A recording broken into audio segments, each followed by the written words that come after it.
It's a little weird at Starbucks, but it's really cool here. What name should I put on the cup, sir? I'm like, I don't know, put Darth. I don't know, whatever. Thank you guys for having me. Thank you guys. Let's hear it for the fun. Alright guys, we're going to do a crowd shot. Pull out your cell phones, light it up really bright. Light it up really, really bright. We got you guys turn around. Should I moon you? Oh, he's doing it. Alright, down, here we go, Max. 1, 2, 3. Excellent, thank you guys. I got a lot of undergarments. I gotta straighten my Spanx. Not so easy to do. What's up? Welcome to Salt Lake City. Oh man, I'm so happy to be here. You guys are the greatest. I missed a baseball game for my son yesterday to be here. He hit a home run. So first, I want to start by thanking you for being in Star Wars because now I've got pretty much an action figure of me. Exactly. You could have definitely been my stunt double in the movie. Maybe. You look like Snap Wexley. Do you ever get people going, hey Snap? They did with the action figure. Oh, they did? Yeah. Yeah. Dude, I have an action figure. And it's like, it could be the DUI action figure with the suit. You know, like cleaning up the side of the highway in an orange jumpsuit. Prison action figure, but it's not. It's not actually. Oh, I love it so much. So I want to ask about, the sort of play you did as a kid with J.J. Abrams. Who? I've never heard of him either. They just told me I needed to mention him here. So, if you don't know, so JJ and I are really old friends. We're both very old, and we've known each other since we were 4. No way. So, I mean, can you imagine knowing a guy like that when you're 4 and knowing he was going to be as brilliant as he is today back then? And proof of that is that my dad once, we were Boy Scouts, and he took us we were at a pizza place, right, having pizza, and my dad was like, JJ, come here. And he takes a napkin and he throws it across the table and he goes, sign that. That's a contract. I'm managing you for the rest of your life. And my dad's in prison now. But, story. No, it's just like, it's a joke, but my dad still says it to this day. He's like, remember back then? And he's like my brother, you know, it was crazy. But the thing that's really crazy, and it's not surprising to anybody, but, you know, we went to see Star Wars when we were 12, 13, 14. And now he's making that movie and I'm in it, you know, in that series. It's nuts. Well, and that's kind of what I want to ask. What would you tell that 12, 13-year-old, 14-year-old Greg who's going to see Star Wars with JJ that you're going to have an action figure, a Star Wars action figure of yourself one day? I would tell that young Greg, lay off the carbs.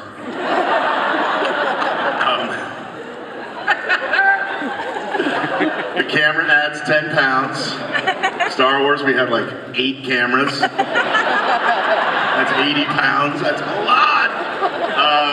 No, just, you know, I have this graphic novel out right now, and it's called Dream Jumper. And my son, I have 3 boys, and when my middle guy Ben was 12, he had a terrible nightmare. And he woke up and he couldn't go back to sleep. And I was like, why don't you tell me about it? Tell me, you know, I was trying to put him back to sleep. And he said, it was like I wasn't in my own dream. It was like, I said, what do you mean? He goes, I was like a superhero jumping in and out of my friends' nightmares, saving them from their worst fears. And I'm like, and I said to him at that, and by the way, I said, I'm going to steal that. I'm making a book. You're going to go to college. But I also was so happy that his imagination, in dreams or not, my kids, and that's what I would say to myself at that age, is don't stop dreaming, don't stop imagining, you know, and we've always, like, JJ made movies when we were 9, 10, 11, 12, and I starred in all of them. It's like a little mini version of me, you know, a little mini version of JJ walking around going, oh, do something. And it's like the technology has caught up with our imagination, so you can do anything now. You can do it with your phone. So anyway, that's what I just encourage my kids to do, and that's what I would encourage myself to do back then, is just keep dreaming, keep imagining. Do they have a lot of Snap Wexley action figures? My kids do. They have my Heroes action figure and my Snap Wexley, and they play. No, they don't. My kids are into baseball. They come to shows like this. They love to geek out about it. Dude, my kids, they don't know what they have. I'm like, come to the Star Wars set. What are you talking about? I mean, I'm like, come on. Masters of Sex, they want it to be right there. I'm like, it's not what you think. So, I mean, you've been a part of, you got it to be in Star Trek as well. You were Finnegan. Let's hear, cheers. Star Wars. Star Trek. The second one's a more thoughtful, intellectual cheer. So, I mean, you've done a lot of geeky stuff. I mean, ranging from, I think Heroes is, I mean, that's basically a comic book product, to geeking out with Kevin Smith. Yeah. You guys seen that show? Our show, Geeking Out? If you haven't seen it, it's on AMC, and we, season 2, we're working on, don't know if it's going to be on AMC, little hint for people out there, but very excited about that, and to hang out with Kevin Smith. So I'm a geek, I'm a total geek, and he represents everything. He's like the Elvis of every Comic-Con or geek event. I love Kevin, and he's so brilliant. And then I'm just this crazy fan. So the two of us, he goes to the deep cuts, and I'm asking about the wardrobe and the superficial stuff and the fun stuff, whatever. But it's really fun, and yeah, I mean, it's something that I think through my relationship with JJ more than anything else. I mean, we started on Felicity. You guys ever watch a show called Felicity? And that was, as an actor, you were really at the whim of people hiring you, and you want to have good friends that hopefully become very successful and move on, I produced Matt Reeves' student film at USC way back. And Matt is one of the most brilliant minds in film right now. You know Matt Reeves, right? I mean, he's unbelievable. Directing the new Batman, he's incredible. So like, for these people I grew up with, and is it nepotism, or is it, it's the way the business works.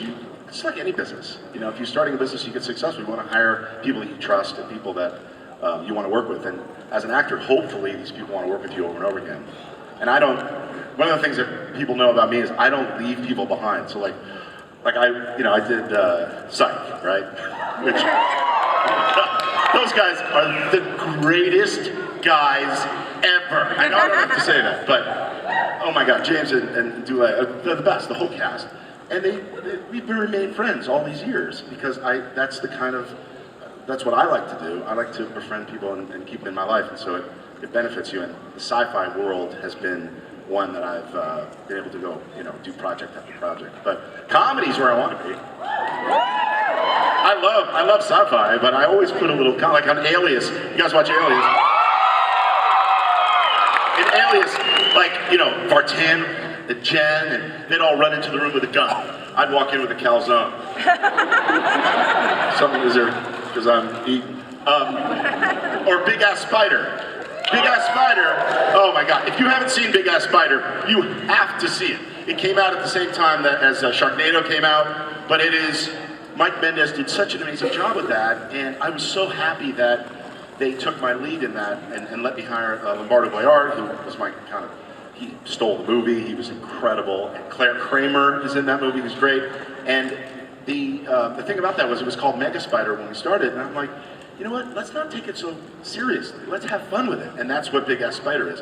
Like, you watch the movie, you're laughing throughout, and it's scary at times, and then at the end you're like, oh yeah, there was a spider in that movie, it's like, I think the characters are more important than anything else, so I've kind of had a taste of both and been able to do projects that have great characters in it. You're working on a documentary now, right? I am. Is that ready? Is the documentary trailer? You guys want to see a trailer for something really cool?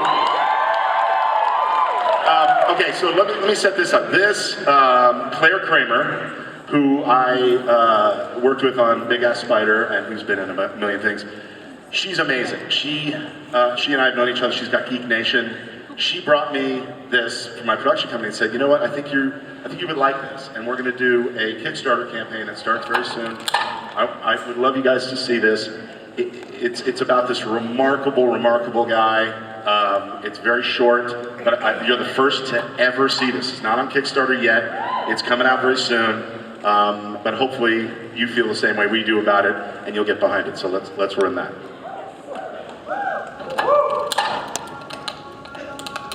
It's not like I have it all figured out, but yeah, this life has given me the best kind of moments and the worst kind.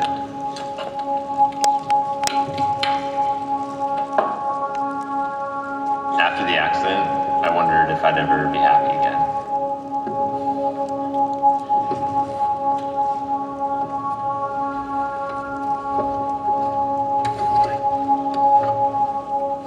I found happiness by facing my fears and not being worried about the outcome. It's all led me to this race, the race across America.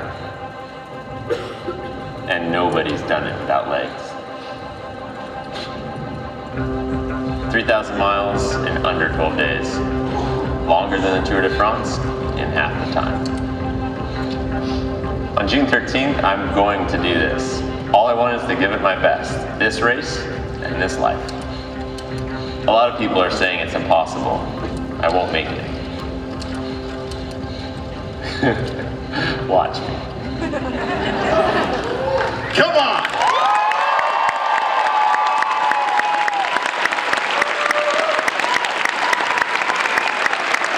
That's not inspiring, man. Now, I'll be in a Winnebago following him. Come on! This guy, Andre, is absolutely incredible. You'll learn more about him on Kickstarter. But it's called Joyrider. Look out for it very, very soon. We're doing all of the, the perks and stuff that you got to do on Kickstarter. But I think it's insane. This guy's tried to qualify 3 times, hasn't qualified this year. I mean, he's got no legs, man. He just shows. My oldest son has epilepsy, and not letting things stop you is kind of the message that I've always been trying to put out there. Living well with whatever you got. Everybody's got something, and he is just such an inspiration. Thank you. So check it out. If you can support it, support it. If not, I just want to keep you aware of it because it's really, really going to be important and really cool. So we'll start taking audience questions in just a minute. But before that, I want to ask... Where'd you get your tie? I have the first question. They were everywhere in 1999. So you got that from Prince himself? Is that? Yeah. Okay. Yeah. The album just sent it right to me. Part of the album? Yeah. You've been doing a lot of producing as well as acting, and I'm just wondering what side of production you prefer to be on. I love acting. I mean, acting, is the easiest job in the world. You show up, you have a good time, and you leave. And for me, I just really love being that guy. I know my limits. I love being that shoulder to cry on, and the best friend, the most relatable guy in the room. So that's always been my first love, and it's allowed me to produce. And I made a pilot last year for ABC, and did a movie called Group Sex. If you haven't seen Group Sex, don't Google it. Other things come up.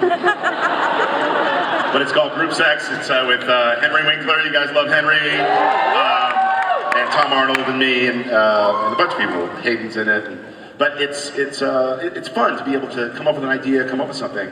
And then, like my book, I mean, I didn't know anything about writing a graphic novel, and because of my acting, I'm able to do that stuff. But I never just want to do it just to do it. I want to have my heart into it and really be something. A lot of people, actors or celebrities, will just put their name on something. I don't do that. It's got to mean something to me. It's got to be important or extremely profitable. But that's the other. No, it's fun, and that's why I come and do these shows. I just love connecting. That's my favorite thing. I said to, I think it was Heather. I don't know if she's here, but yes, there she is. Give it up for Heather, everybody! And I got your name right. What? Dude, I'm way too old to remember your name. That smile, you can't see it because you're all over, but you guys, come on. It's all about connection. It's all about knowing that God, you turn the news right now. It's so depressing, isn't it? Yeah. It's the worst. And and you know, it's like, we're me against you, and I hate you, and I love it. It's like, who cares? When you get to something like this and you actually interact with people, we're all the same, man, and we're all good people. It's like repowering my battery, you know, to know that that's out there, and go out, get out of your house, and meet and have a common thing, which is this unbelievably powerful geek culture that we love. What's that? I'm sorry. I love you! So let's go to our first question. Hi, I'm really excited you're here. Where are you? Oh, there you are. Here. Hi. And I just finished watching Big Ass Spider. Yeah. And are you scarred forever? That's probably number 8 that I watched it. Really? Yes. 8 times, everybody. Big Ass Spider. So there's a re-release. We just did an interview, and they're re-releasing it on Not Afraid of a Spider Day. There's a day for everything. Not being afraid of a Spider Day. I gotta get my wife flowers again. But it's gonna be cool because it'll be everywhere. It's gonna be. We did this thing, so it was like, you know, from iTunes to, you know, all the, you know, Spectrum, DirecTV, and everything. So look out for it. It's coming soon again. Okay, I'm excited about Geeking Out too, but I was wondering what else you have in your future. What do I have in my future? Well, I've got this documentary, and book 2's coming out of my book, and I've got a feature. We did I starred in and produced a something called Birding Dog, which is coming out very soon. It's a first-person shooter game, movie. So it's you, as the viewer of the movie, you're the star of the movie. So it's really kind of cool. It's like constantly talking to you, and you don't pick the endings or anything like that, but it's a very cool kind of immersive. It'll make you nauseous. You know, it's one of those where you're just like following it around. But the trailer is really, the first 6 minutes I just saw were sweetening the music and color timing it and everything. So that's called Burning Dog. That's coming out.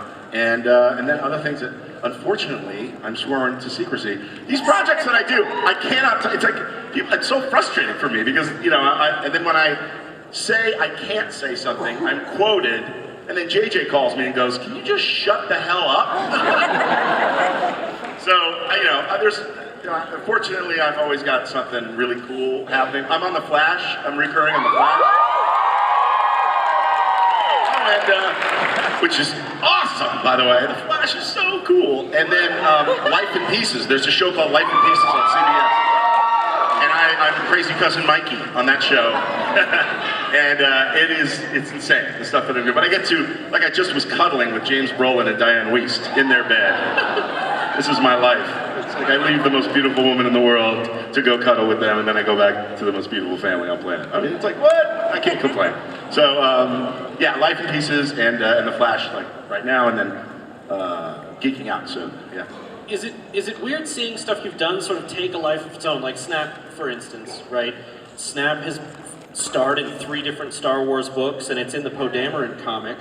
Or he's in the Poe Dameron comic, and Phil Noto's drawing it, so it's you in the comic. Yeah, which is weird. It's very cool. Like, I did the voice of Condemned, right? With a game called Condemned. And that guy looked nothing like me. Then I did, oh god, the video game where it was like, they had like 350 cameras all around me. And it was, yes, thank you, L.A. Noire. Oh my god, where's my ginkgo biloba? Can we bring that up here? I can't remember. L.A. Noire was interesting because that was me, and a lot of the actors from Mad Men, and that was immersive and stuff. So yeah, it's like to see, but that's the Star Wars, I think, world, you know? And then Star Trek, my character's Finnegan, and Finnegan was a character in the series, if you guys remember, who he and Kirk went at it, you know, and fist fighting. So, yeah, I love to see where it goes. I love that Snap Wexley has a love interest. I love that they introduced his mom. I mean, there's some really cool stuff. Mr. Bones. Mr. Bones, I know. It's nuts. Yeah, I love it. It's cool. Next question. So, Lost is my favorite television show ever. And You know, if I wasn't involved, what it would have been called? Hover. I had one too many little bottles of booze, and I took that thing down. so I actually have a question about that. Is it true that in the pilot episode, your character was actually supposed to be the main character, and they were going to kill Jack, before they decided to switch it? Sort of.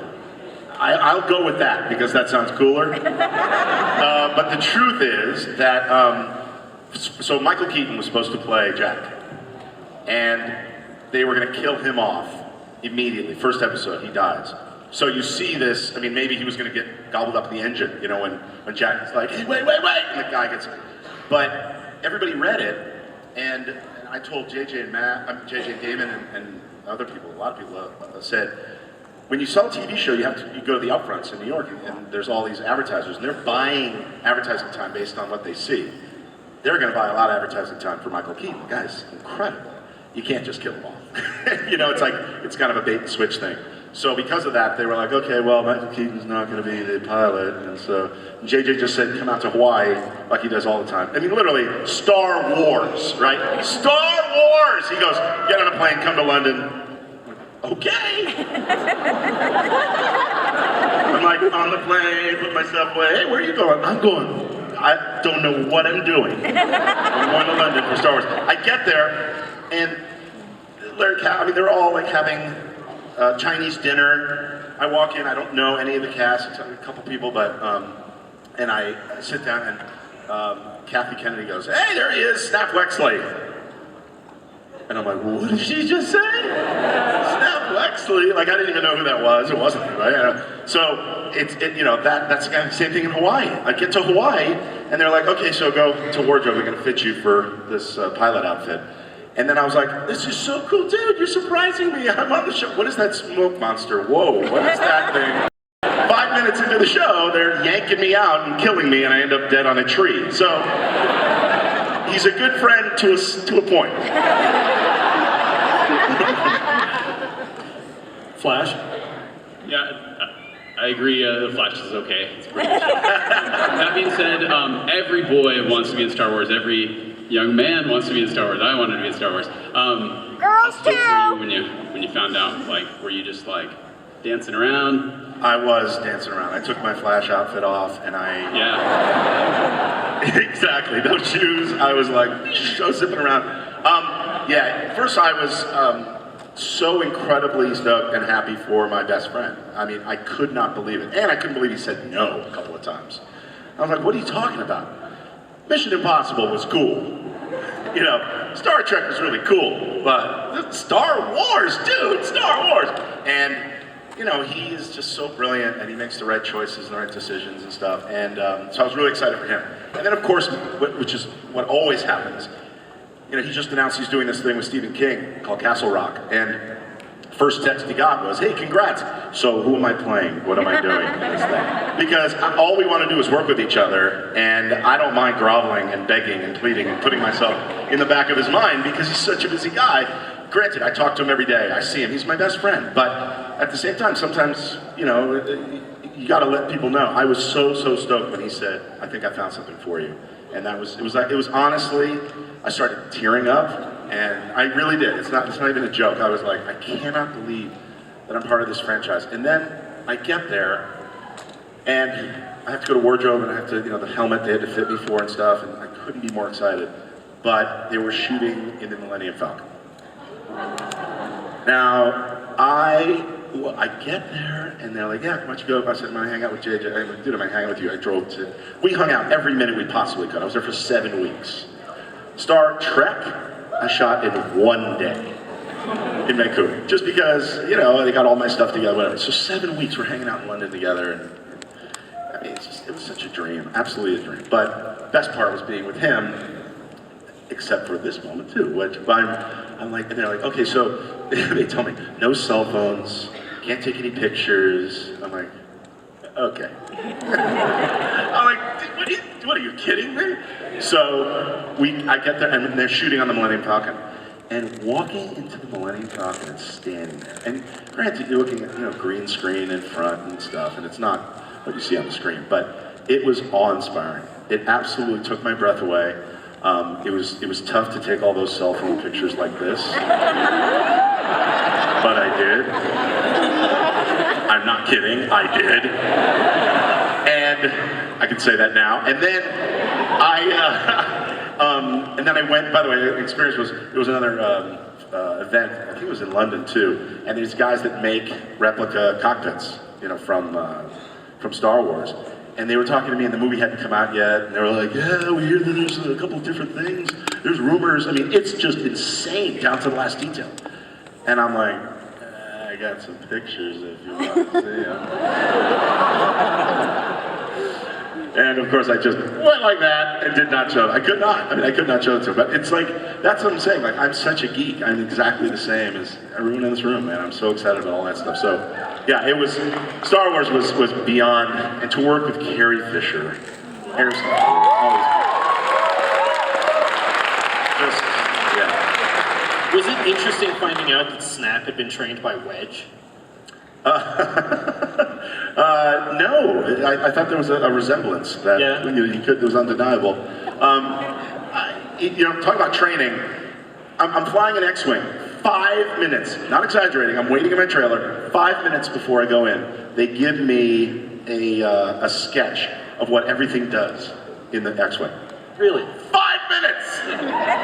That's like ridiculous. Like you're an astronaut. You're going to the moon in 4 minutes. Okay, there's a green button, there's a red button, there's a yellow button. Don't push this, don't do. I was like, what are you talking about? It was a schematic from what the pilot sees. I took that 5 minutes, found a way to hide it and steal it, and put that schematic in my pocket. I didn't even look at it. I mean, like, how can you? So I get there, and you've got the yoke sitting there, and you're on basically a gimbal. So you're riding a bull, basically, and it's 2 stories up. And somebody's up there right now, and they're shooting him. I don't know who it is. And I look on the monitor, it's Oscar. And I'm like, oh, okay. I'm watching, and he's turning green. And I'm like, oh man, this is, and Oscar's in great shape, and I was trained by Wedge. So I'm watching him, and they have to, the shield, the glass, they bolt that down, the cameras are bolted in, you're bolted in, there's no getting out. It's not like you can be like, oh, I need some air, I gotta get out of here. You gotta get all your stuff, right? Anyway, he climbs down, and he's like, good luck, man. You're gonna have fun, it's great. It was so, so I get in there, and I'm just like, this is, like you're saying, it's once in a lifetime. What are you gonna do? You gotta just enjoy the whole thing, and it was it was beyond. When I was a little kid, I used to pretend that I was an X-Wing fighter. So I did it, got dizzy and crazy. One of the things that was really funny is I have all my lines, and you're just throwing the lines out. And then I got through all of them, and then I was throwing out stuff just to make JJ laugh in the editing room. A bunch of blooper things, just throwing them out. And then they're like, okay, there's this other list of things. I don't know if you've heard me tell the story before, but I've been shot. I'm going down. Say goodbye. I'm not going to make it. All this stuff, and I was like, I'm not saying any of that stuff. And they were like, no, you gotta say it. I mean, everybody's like, Jess is coming up next. And I'm like, I'm not, so let Jess say that. I'm not gonna say any of that stuff. Have you seen me fly? Did you see what I just did? There's no way anyone's gonna shoot me down. So they call over to JJ because he was on the first unit, and they're like, I heard them on the walkie. They're like, yeah, he won't say it. He won't say any of that stuff. He just won't do it. And JJ laughs, and he's like, all right, if he won't say it, he won't say it. Next person. So Snap Wexley lives! Yes. Hi, hey Greg, I'm Andrea. And I can definitely say from personal experience, as a child, using a broken faucet as a pod racer, people of all genders definitely wanted to be Yeah. Right? But actually, the first time that you made me deeply care about a character was about 15 years ago, when every week my sister and I would wait expectantly for Sunday night, 9 p.m., new episode of Alias. So I was just wondering, do you keep in contact with anyone other than your BFF, JJ, that you worked with at Alias? Thank you. Thank you. Great question. Yes, it's one of the things that I pride myself most on. Like I said, is these people. Most of them are 99.99% of them are great people, and and we stay in touch because you spend so much time with them. Jennifer Garner and I have always stayed in touch. She's the greatest. Oh, Michael Vartan is the sweetest guy ever. I'll tell you a little Vartan story, because this relates to something that's coming up. But Vartan's mom was like this roadie to, not roadie, she was a roadie. Just carry all the equipment on stage. She was like a groupie and a fan, but also like legendary with rock stars you cannot imagine. I didn't know any of this, right? So for epilepsy, which is my big cause, Gibson Guitars gave me 35 flat white Les Paul double pickup guitars. Flat white, they never paint flat white guitars. And Peter Leinheiser and great people at Gibson, Jeremy, they said, here, we want to give these to you. Have rock legends and you know, musicians hand paint them, finger paint them, and sell them. One of a kind. And I'm like, I don't know any musicians. I'm an actor. What are you kidding me? So of course I did you know, at the time we did an Alias guitar and we did whatever. And Michael's like, I got you covered. He calls his mom. His mom says, I talked to a few friends of mine. You might get some calls. Okay, now that's all she said. She's like, I talked to some people, we'll see. I'm like, okay, thanks, crazy lady, whatever. I gave him your home number, do you mind? Or your cell number? I was like, yeah, sure, whatever. Michael, your mom's a little... Okay, there's a time difference between London and here, right? Hello? Hello, is this Greg? I'm like, yes. This is Sting.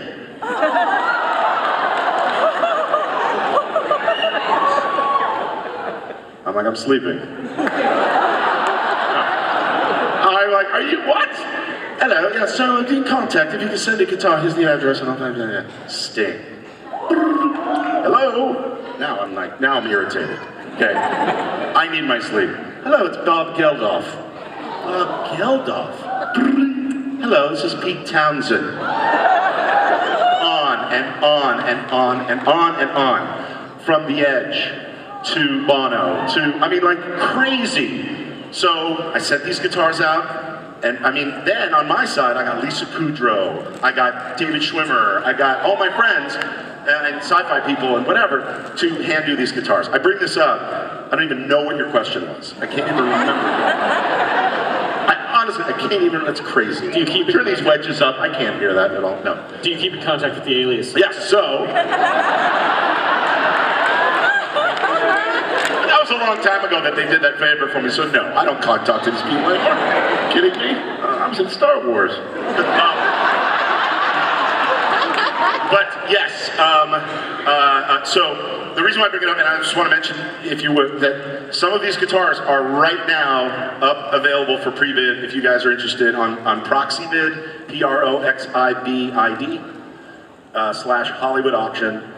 They're so incredibly cool. They're one of a kind. They're not cheap. You know, I can't even afford them. But the money goes to the Epilepsy Foundation for these guitars. So if you guys pass the word around, tweet about it, talk about it. There's also some really, really cool stuff. The hotel sign from, oh my God, that Cortez Hotel from that American Horror Story, little show called American Horror Story. You guys ever watch that? Anyway, 20-foot sign. That's on there. Bruce Lee from the 60s, from the show that he did, Green Hornet, I think, whatever. Anyway, that's on there, his mask, head mask. But there's some really cool stuff on there, but the guitars are on there. And yes, I mean, I stay in touch with all these guys. I do so much charity work that every time I see somebody, Dule and James, I just saw them in the hall. I'm like, hey, you know, the telethon's coming up. They're like, yeah, how you doing? I'm like, I'm good. But the epilepsy telethon, that's my thing. So anyway, they're all good friends, and I stay in touch with them. Yes, sir. Thank you, and it's very commendable what you do for epilepsy. That's bigger than acting, I think. Thank you. I appreciate it. You know what also is bigger than acting is the hug you gave me earlier. It's already on Facebook getting likes. Dude, I hope so. That was the best hug ever. I was like, he's like, what's up? I'm like, yeah, I need a hug from you right now. I know it's on. The best part of the con. It was great. Yeah, if you look up Grunberg, Bears, hugs, you'll see that hug from the two of us. My question is, being such good friends with JJ, do you ever get asked for creative input or just to knock ideas around with him, to talk things over he's doing? Yes. As a matter of fact, we've always done that for each other. What is interesting is now the stakes are so much higher. So it's very intimidating on my side. But he's always sending me something, hey, take a look at this, or now he can't send it because it's all such top secret stuff. For Super 8, Super 8 was so cool. Super 8, they did a trailer that was going to run before Transformers, before one of the Transformers. They hadn't shot the movie yet, but they shot the trailer. And JJ's like, okay, we're mixing it at Fox, come in. I want you to see this trailer and tell me if anything bumps you or whatever. And I'm brutally honest. That's why he loves me, come and do this stuff, because I tell the truth. As opposed to a lot of other people might be intimidated by him, and he's not that way at all, right? So I go in, and I'm sitting there. Oh, and then Star Wars. Oh my God, I got a great Star Wars story too. You guys don't want to hear a Star Wars story, dude. But he brings me in, and just like everything, he's like, oh, let's just sit down, and there's a bunch of mixers there, and it's really cool. It's the sound stage where they mix. And I sit down, and I'm like, all right, well, you're gonna run this thing? It's a trailer. Let's go. I got places to be. I made a joke, and he's like, we're waiting for one more person. Okay, seat right here. We're waiting. And then a guy named Steven Spielberg walks in the room. Because they're really good friends, and they're producing stuff together, and Steven comes in and sits down. Another incredible, Steven Spielberg, and such a sweetheart. And so we're watching this thing, and now there are a couple things that bug me. But I'm not gonna say shit. It's Steven Spielberg. JJ, but it's my buddy, JJ. And there were a couple things that I wanted to say, and Steven, took them. And of course I made a joke. I was gonna say that. But yeah, it becomes much more intimidating. The final version when they were mixing Star Wars, the last version, he's like, you haven't seen anything. You haven't seen your stuff, you haven't seen anything. Can you come in to the screen? I'm like, yes, I wanted to see this. So I go to Fox, and I'm sitting there, and there's some executives, I don't know who the people are, some people from Bad Robot who I know very well. And again, we're waiting on one more person, okay? In walks John Williams. And I'm like, what is going on? My life is just so blessed, it's just crazy. John Williams walks in, and he walks in, and he's like, hey, hello. Hey, there he is, Snap Wexley. I was like, come on, I'm done. I am done. Like a raw, steak. I'm done. Put a fork in me. So, yeah, he still asks me for advice, but it's intimidating now. Yeah. Yes. Huge Alias fan. Totally fangirling right now. Awesome. Okay. Behind the scenes of Alias, I know you guys like to joke around. What's a funny story or a prank that you played on somebody? Well, no pressure. There's always, coming to your trailer after Vartan had shot really late the night before, took a dump in my trailer, didn't flush, as a gift to me. I wake up and I'm like, what is going on? And I'm parking my car, and I can smell it from my car. And this is a guy who leaves his hockey pads outside of his trailer. That was smelling bad enough. No, it's like, whatever. On Alias, we joked around on set like crazy, and Jen was it all trickles down from the lead. Kerry Russell on Felicity, the greatest, and we all had the greatest time ever. JJ was, big part of that, obviously directing and writing with Matt. And then, no one treated anybody better than Jen Garner. I've never seen anything like it on that. Every week we had the crew member of the week and give away a prize. Really cool prize. Like I was like, can I not be one of the crew members of the week? Really great prize, like a huge computer or a TV or whatever, every week. And as actors, sometimes they'll bump you, like you work 12 hours, they have to give you a 12-hour turnaround. You work and then they have to give you a 12-hour turnaround. Sometimes they'll say, hey, will you forfeit your turnaround? They have to pay you a few extra $1,000 for that. She would always take that money and say, okay, she'd bring in a lobster truck, or she'd bring in food for the crew, or she'd bring gifts, always gifts and stuff. Our wrap party, Jen, rented Disneyland for us. Like, what? That may have been in her contract. I'm sure when she was renegotiating, she was in there and she was like, by the way, you have to do this for me. But she didn't have to do that.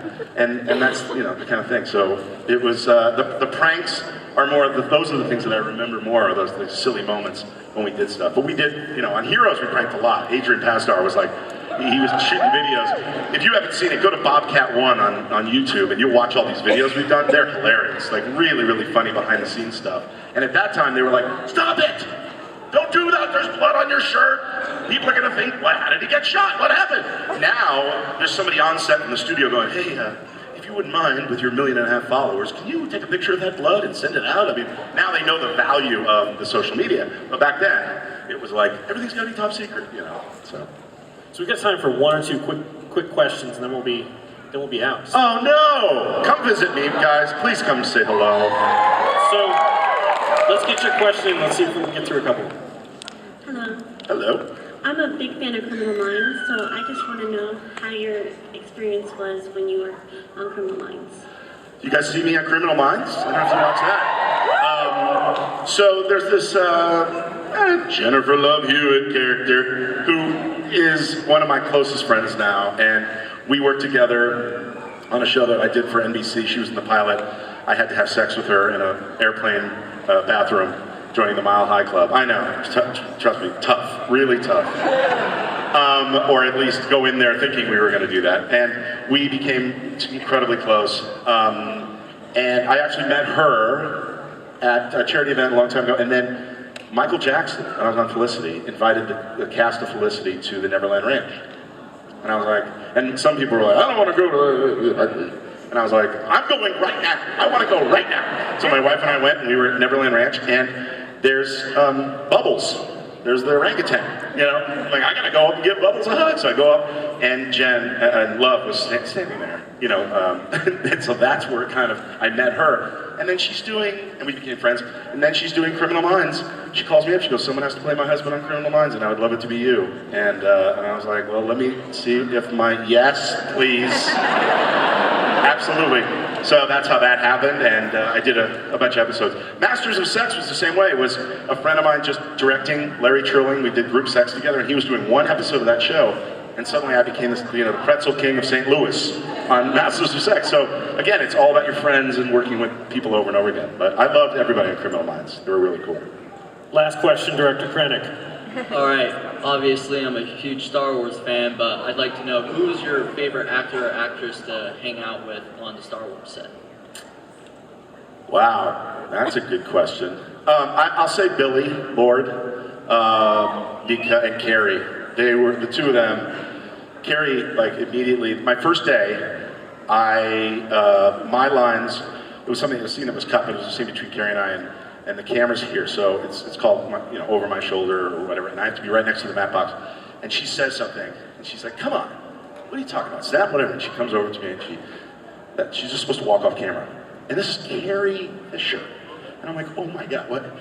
She immediately drops all that. There is no Carrie Fisher, she's just, and she will always be. I'm not talking to her about her in the past. I never will, just because of my experience with her. She stays with me, just because she was such a light. And I don't know her very well at all. Don't think that we're like buddies.